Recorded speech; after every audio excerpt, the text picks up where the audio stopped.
সে প্লেনের আরো অংশ এবং 3টি মৃতদেহ। তার মনে হয় এর মধ্যে হয়তো তার মা আছে, কিন্তু তার এই সম্ভাবনা ছিল পুরোই ভুল।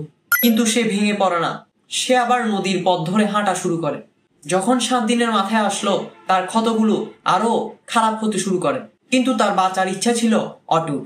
তার কাঁধ ফুলে গেছে, ক্ষতে পোকা ঢুকছে, হাত পা ফুলে উঠেছে, তবুও সে থেমে থাকেনি, হাঁটতে থাকে।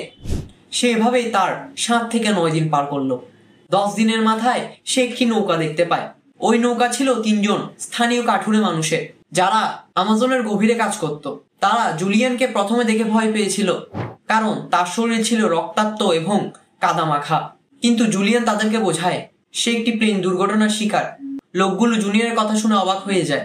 লোকগুলো তাকে নিজেদের ছোট কুঁড়ে ঘরে নিয়ে যায়, হতে ডিজেল ঢেলে দিয়ে পোকাগুলো বের করে দেয়।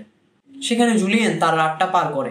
পরদিন কাঠুরেরা তাকে নৌকায় করে নিয়ে নদীপথে কয়েক ঘন্টা ভ্রমণ করে সবচেয়ে কাছের গ্রামে পৌঁছায়।